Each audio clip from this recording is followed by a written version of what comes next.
And yeah, we're getting ready to move on to our next segment. And this is going to be a very powerful segment. We're going to be talking about land and real estate on this one. And for this next segment, we have Suki Tranquil, and she's the founder of Mexico Home Buying Course, but also Lasoli is her company as well. And we have our good brother Cameron Jones, who's a real estate agent advisor out of Playa, Carmen, and Tulum. And they're going to host our panel on how to purchase real estate and land in Mexico. Um, Suki, you want to start us off and introduce yourself and let us know who you are?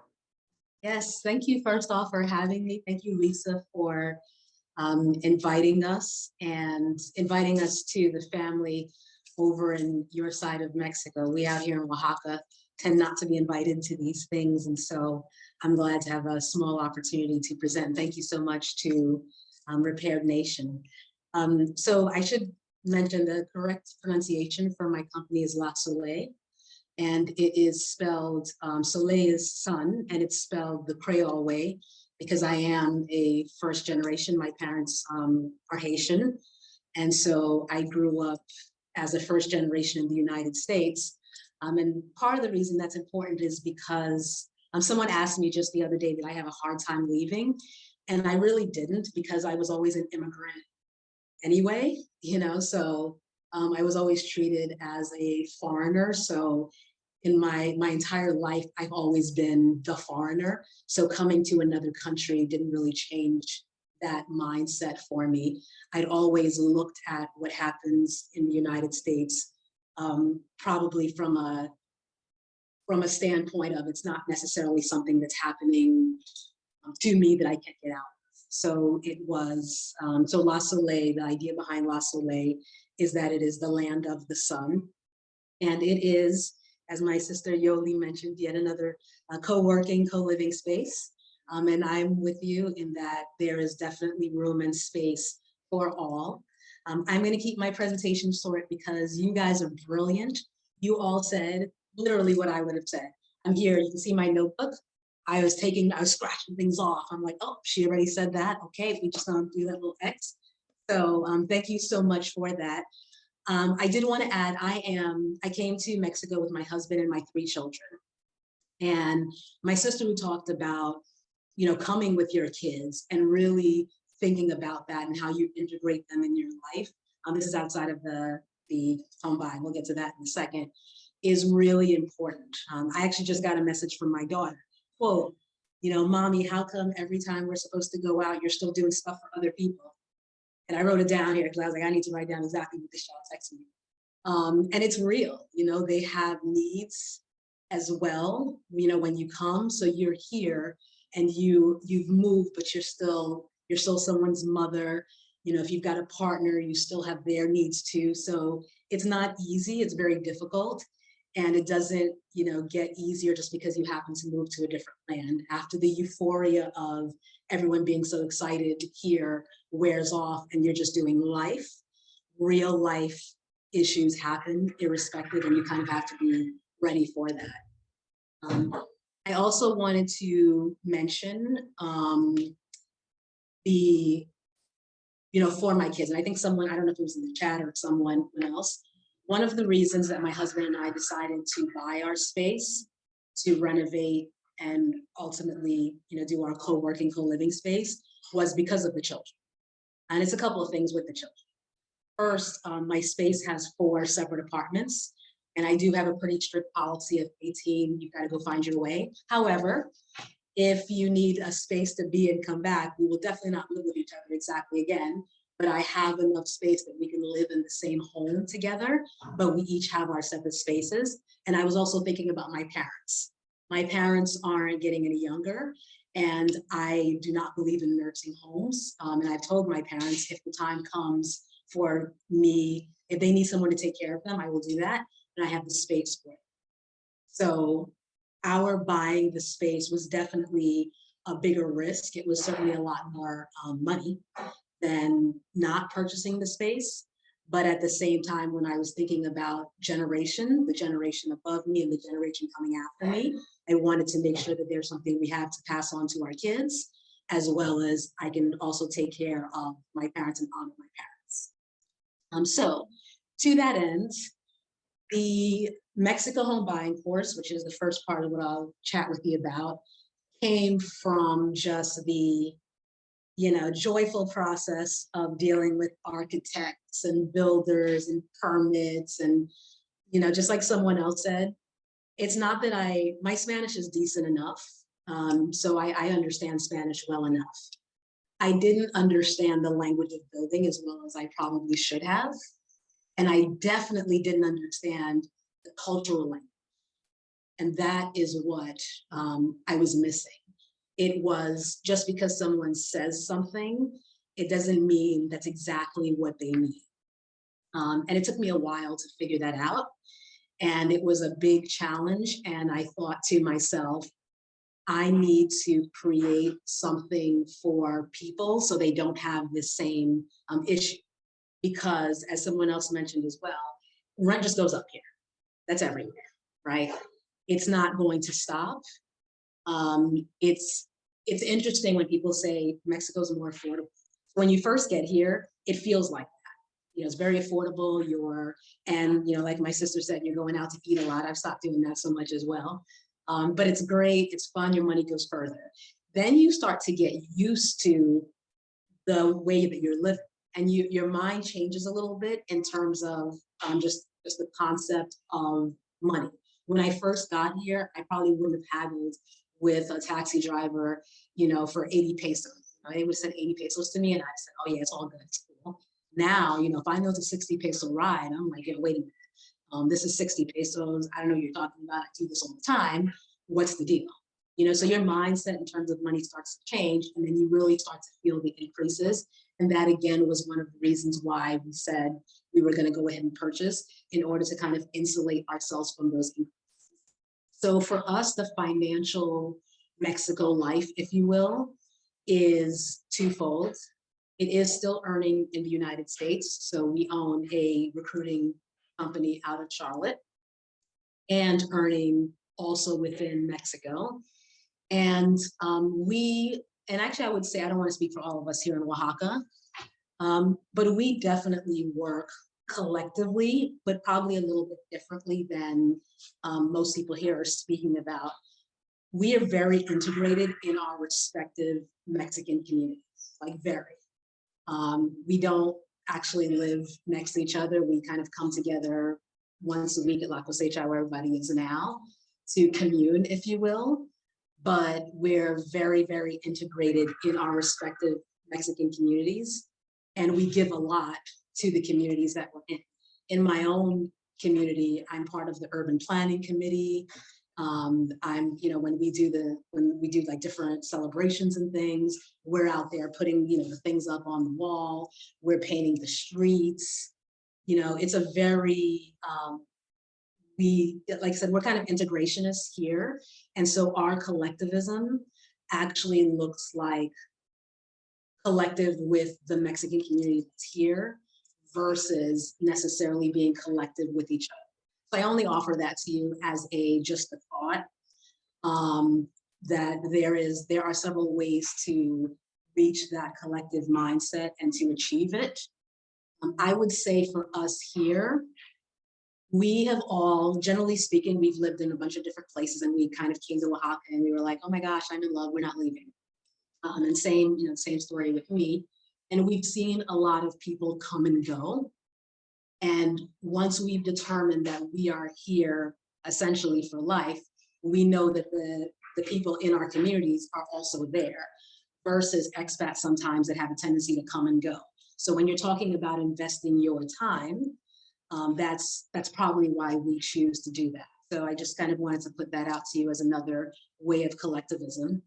The other thing that's very different about Oaxaca is the way that a lot of us have land is here. Only 20% of land in Oaxaca is private. The rest of it, most of it is communal. You have a Dijo land that's on the coast, and I'm going to let Cameron kind of talk a little bit more about the details of that. But I mentioned the communal lands here for a very specific reason. So our communal land here means that when you purchase land in Oaxaca that's part of a community and it's communal land, you also have obligations to the community if it's communal land. So one of the things I talk about in the course is, first of all, find out what you're obligated to, right? One of the, our house is on private land, and we considered communal land, but we were, my husband and I were both sure that Evan was going to be the sheriff every year, and he wasn't trying to do that. So we opted not to go the communal land route now. But I mean, I talk to people. Sometimes you're the grocery store person for the year. You're the sheriff, you're the fire person. So you really are joining the community, and you're not just joining the community, you're actually also making it so that your kids, when you pass down that communal land, your kids have the same communal obligations. So I have a friend of mine, Felicia, who purchased property, and she purchased communal property, and she talked to her sons first. And she said, these are our obligations. When I pass, and I'm passing this on to you, you will have this obligation as well. Is this something you're okay with? The kids agreed, she purchased the property. So it's very, very important, especially when you're talking about property, that you are thinking, I mean, for me anyway, in my mind, I do believe you should be thinking succession. Succession doesn't necessarily have to be kids. It can certainly go back to the community. I have a friend of mine who owns property in Teotihuacan. When she dies, the community is taking back the house, and it's perfectly okay. It's not really a big deal. So it's not about who exactly it goes to, but when you think about the beginning, in my mind, even when you start a business, you think about the end, and then you kind of operate that way. I took my notes because, like I said, I wanted to keep within my time here. So on the book is Mexico Home Buying Checklist. How that came about is very simple. I'm looking around for houses, and I'm working with a lot of different realtors. I advocate working with realtors. Bottom line is, they know more than I do. They know where the properties are. I hear people sometimes say, go at it alone. I mean, you could, and then just be ready to spend a little bit more money, and maybe a lot more money. Get ready to get involved into things you just have no clue about, and understand that realtors work very hard with a lot of different people, and they just don't get paid from everyone. A lot of people are looking, and they're talking a good game about they're going to buy, et cetera, et cetera. And the reality is they don't. And meanwhile, that person has spent a lot of their time showing people around. So obviously, I recommend taking my course so you know what questions to ask, but I still don't ever recommend going at it alone. So to that end, though, I was working with a lot of different realtors, and we got to a point where, I was dating realtors, as I like to say, and they would show me, everybody would send me properties, and it was like a mess. Sometimes people would send me this property, that property. Sometimes it was in the same place. It was very disorganized, the whole process, and I needed to get myself organized. So to that end, I created the checklist for people. When you're going looking at property, you put down the address, it's right there, what you liked, what you didn't, remind yourself of each of the different properties and the spaces. And so it's just a much more organized list, because the comparables are not like in the United States. So it's very, very challenging. So yes, there we go. So so straight HGTV. There's your home wish list. If you turn the next page, I don't know who's doing this, there we go. There, and maybe we can zoom in just a little bit, you'll have your initial thoughts. How much is the property? Essentially creating your own comparables. And if we can turn the page just one more for me, please. Neighborhood is so important. I find that people don't take enough time to really figure out what's the right neighborhood for them. And I'll actually go back, I'll give you a little philosophy first. The very first thing is, if you're not in Mexico and you're not in another country and you move here, you don't know who your Mexico self is when you first get here. You have to discover that person. That person doesn't exist yet. So when you come, you need to figure out, who am I? Do I love, which I happen to love, my corner bakery and my corner mercado and my, talking to my neighbors and being part of a community? Yes, that's me. But I tried living in gated communities. I lived way over yonder with the dirt roads and the rocks coming up and down. I've lived with the chicken, the deer. I've done every type of space. I've done apartment, townhouse, separate house. So by this point, given that I've lived in a whole bunch of different types of neighborhoods, I know who my Mexico self is. And from there, I was able to say, okay, now given this is the type of neighborhood I need, it's right for me. I'd like to be close to the city. I like to walk. Now I can start moving toward purchasing. Even things like, and I think I see a checklist there for how do you pick up trash. I don't know how it is by where you guys, but in Oaxaca, trash is actually a big deal. Sometimes they won't pick it up. I lived in one place where it came at 5:30 in the morning and they rang this little bell. It was like Pavlov's dog. Everybody runs out at 5:30 in the morning in all manners of undress with the garbage because they might not be there for a couple of days. I've lived in other places where they had a very organized system and one person took the garbage and they put it for you. So it seems really small, but it's kind of small things that you don't think about, especially when you're coming in from another country like the United States. So there's your checklist, kind of yes, no, very simple, very easy to use. All the things that I kind of came across and found, that's what ended up here on this checklist and journal. I promise you it'll save you time, money, energy, and just keeping yourself mentally stable as you're going through this process. This happens to be for home buying, but really could be adapted for renting as well. It's really not very different. You know, where's the neighborhood? How far is it to drive? What's it going to cost me? Are there schools in the neighborhood, et cetera, et cetera? These are all the things that you can do with the checklist. I'm going to go through my list, make sure I didn't forget anything. Vincent Guerrero, by the way, was the governor of Oaxaca before he became president of Mexico. So a lot of people in Oaxaca, in their homes, they have pictures of Vincent Guerrero like in their house, because they're very, very proud of the fact that he was the governor of Oaxaca before he became president of Mexico. And so the last thing I wanted to leave you with, which is really important, access to capital and collective buying.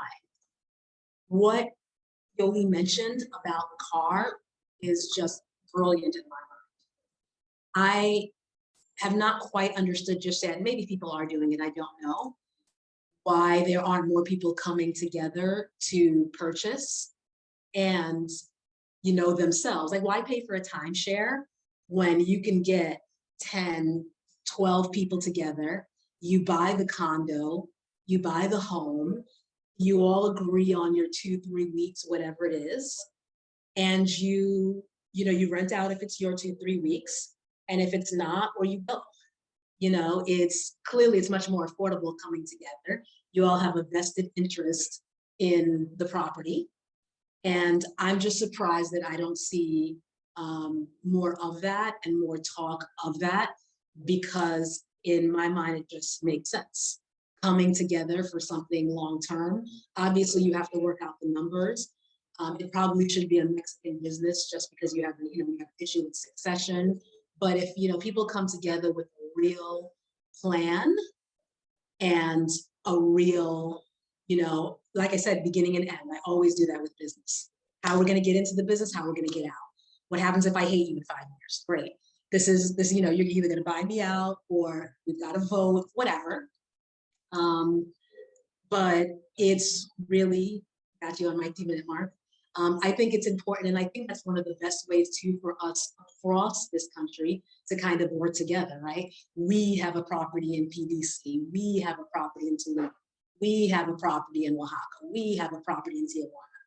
Now the whole country is kind of open to all of us and just exploration and know. So this is just important. So I got my 2-minute warning. So I'll leave you with the financing and access to capital. Over the last couple of years, the access to capital and the information regarding access to capital has changed. When I first started on the journey, I'm a plan A, plan B, plan C type of person. So plan A, pay cash. Plan B, if you need to borrow, what's the game plan, et cetera, et cetera. So I made all my phone calls 2 years ago. And then I'll put the link for the checklist for you, sign up for the checklist for you in the chat when I'm done. Lawrence, I see you. And then, so I was doing plan A, plan B. So I work with the architect. He takes a lot of money. It is what it is. I got to go to plan B. And being self-employed, I do have a corporation in the States, but I still have the corporation pay me as an independent contractor. I did not recognize at the time that that's part of a problem, that when it comes to access to capital, people get very skeptical about independent contractors. So what I did was I just put myself on my own payroll as a W-2, right? So it's really about, do you have the information first? And that's what I'm really big on. Find out what you need to do to get access to the capital. What are the requirements 2 years before you start the process? I'm not a person who believes in rushing. I'm with Mexican people. Take your time. You know, we are in no rush, right? It's going to happen at the right time. Better to take your time and do it right than to rush something and find out, you know, you're missing some information. Get the information a couple years beforehand. And I'm so about your yes, right? Yes, you can get the capital. Yes, it can be done. It's just about how you're going to get it done. And that's what I talk about in the course. So I give you all the things that I did wrong. It was very live in the sense that I've been filming it over 2 years. So sometimes I'd be ticked off at the architect and then I'd be like, oh, yada, yada, yada. This is what just happened. And then I share that. So it's very real in that sense. It's not like hyper produced, but it definitely gives you the information from the standpoint of somebody who's bought and gone through the process of renovating, of what to do and what not to do. So with that, I'm going to transition over to my fellow islander, Cameron. We had a great conversation about having Julia Jonjo in Oaxaca, so I haven't forgotten you, and I get it. I will definitely let you know that we got it.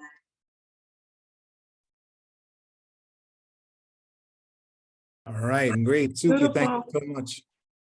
Thank you, Suki Soup.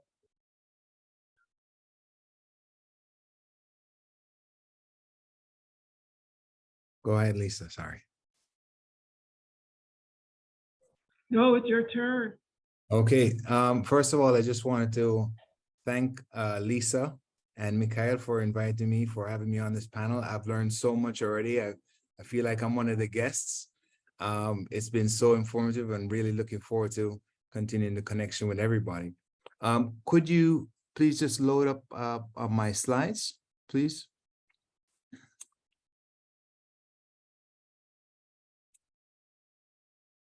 In the meantime, okay, thanks.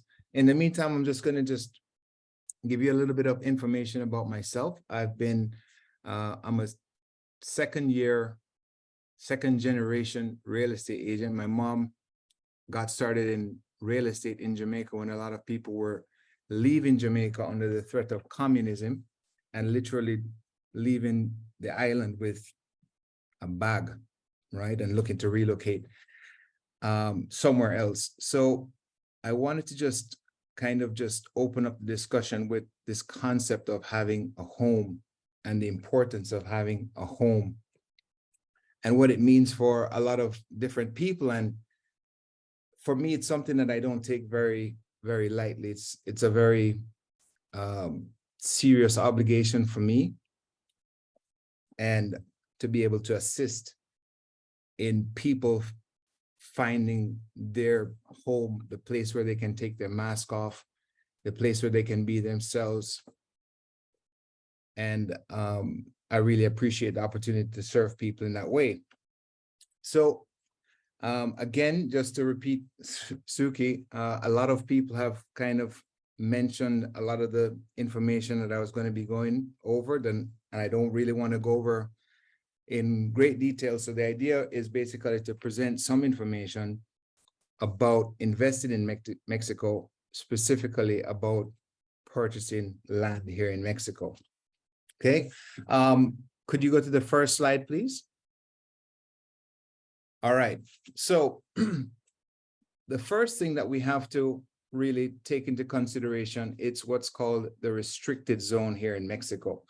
On the map, we're going to see this orange line around Mexico. So the restricted zone under the Mexican Constitution is within 100 kilometers of the boundary with another country, or 50 kilometers, that's about 61 miles, or 50 kilometers, which is about 31 miles inland from the coast. Non-Mexican nationals are restricted from owning property in this orange region that's known as the restricted zone outright. Okay, so how does somebody who is a non-Mexican national come to own property or hold property in what is called the restricted zone? There are two ways that this can be done. It can be owned by a corporation, by setting up a corporation, or by holding it in a trust. So the trust is the most common way for non-Mexican nationals to hold property. And the transaction is a very simple transaction in which the bank holds the property in the trust as the trustee. So the title will remain with the bank, and you as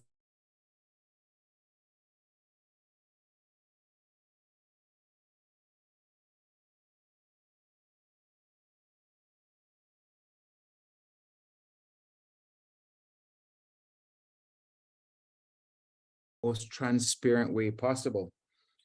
Put simply, and we're going to go into a couple of different land types, is who is the rightful owner of the land, and can they provide proof that they are the owner? Okay.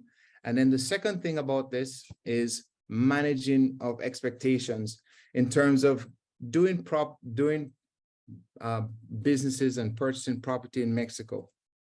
Just keeping in mind that this is a completely different culture, structure, process, and things are going to be working a little bit differently. And we have to be open to taking this into consideration, right? And having realistic expectations. And a big part of that is being able to have the information, okay? And having the correct information. So could you please go to the next slide, please? All right, so I just wanted to touch on three different types of land here in Mexico. One is the private land, or the land with the free title. Second is, well, the private land is the land that has a title that can be transferred from person to person. The second one is ejido land, which is communal generational land that was granted under agrarian reform to a certain set of Mexican nationals, and they have certain rights and obligations to the land, and the land is held in a community. And then national land, or territorios nacionales, which is basically land that still belongs to the states, and people are occupying the land or can occupy the land, but each different type of land comes with its own rules, regulations, restrictions. And this is just also something that we have to be really mindful of when we're considering acquiring property here, right? Next slide, please. And then again, as Suki had touched on to as well, financing here in Mexico. When we're considering purchasing land, of course, the financing is definitely a big consideration. By comparison, I guess it can be considered that interest rates here in Mexico can be relatively high, on average between 9 and 16% per annum. And financing, if you're available, there are options that offer financing for non-Mexican national. Loan to value ratio can be between 70 to 85% of the value of the property. Okay. Here in this region where there's a fair amount of construction, there is developer financing. And what that might look like is 30% down, 50% during construction, 20% at handover. And I think a combination of these factors and the interest rates being relatively high leads to be cash purchasing to be some of the most common vehicle for purchasing property here in Mexico. And just as a closing note, to try and structure and purchase the properties in the most kind of transparent way. And for me, for people coming down to find a home here in Mexico or look for a second opportunity here in Mexico or look for a place where they can set up some kind of a business, my responsibility is to provide you with all of the information possible to prevent any mistakes or any errors. And the idea is not necessarily to be moving in a quick way, right? But to be moving in a way that's very kind of sure and steady, right? Brother Tut was talking about access to land, and Sister Phoenix was also talking about having a plan. And then I also have had clients that have come down here looking for opportunities, looking for a home because they're in survival mode, right? Because things have gotten to such an extreme that they're looking for an immediate option. And even if that's the case too as well, that we still try and structure and look in a way that's going to be also very safe and very secure, but also very mindful of the communities that are also here. And again, Suki, as you said, becoming part of the community and not trying to be isolated from this wonderful country. Okay, so I didn't really want to go over a lot of the information. I really wanted to open up the discussion to anybody who has any questions. And if there's any information I can provide at this point, I'd be happy to answer any questions. Thank you. Can I just mention really quickly for you, Cameron, just because I went through this whole process with all the different lenders, the 70 LTV is really only for like W-2s. If you're self-employed, they're not willing to do more than 50. Got you. So, you know, just so that folks are aware, you know, you want to, you know, speaking of Spanish, start thinking like Spanish, regularize your situation Right. and your financial situation very clearly first. And they want to see that you have that money in your account. Some people are willing to do 3 months, but a lot of them 6 months to even a year, that they want to see you have the money sitting in your account and you're able to purchase. It's not like you suddenly got this influx. They don't know where this money came from, you know, 2 months or 1 month beforehand, you know, your $100,000. That's not going to work. So you do want to plan your process.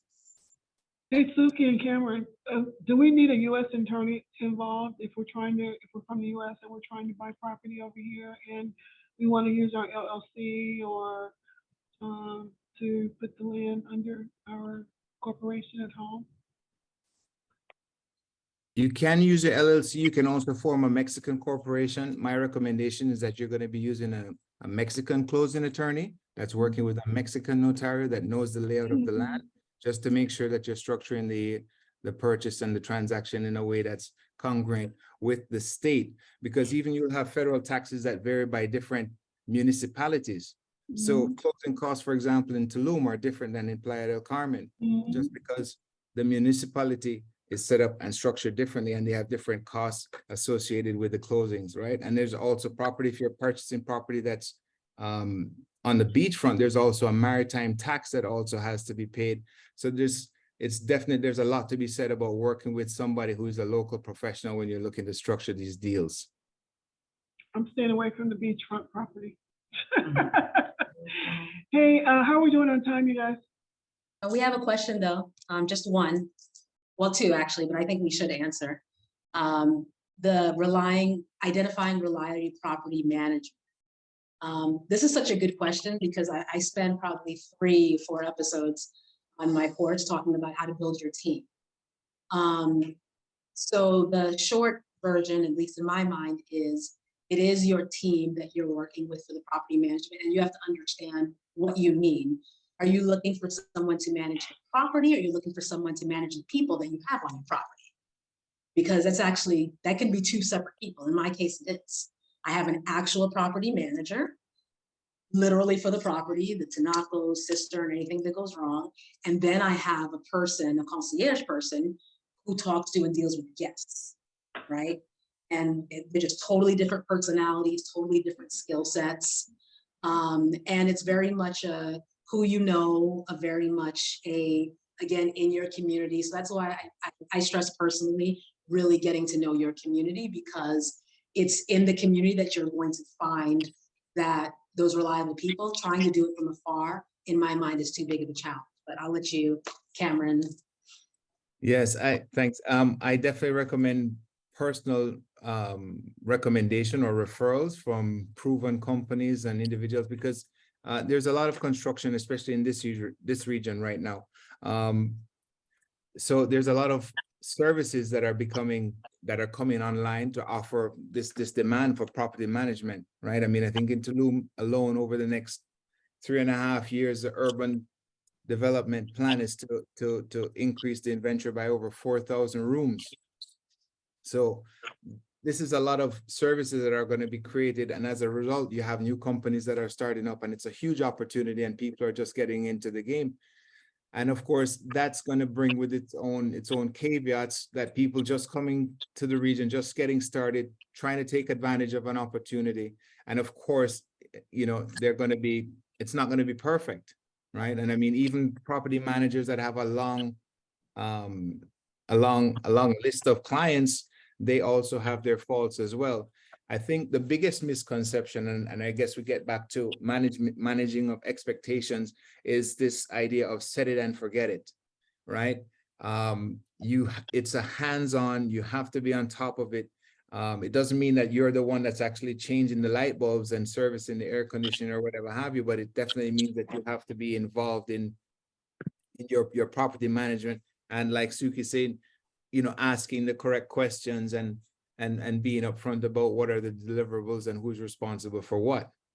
So short answer is there are some very good property management options. The best way is to go by word of mouth or by referrals.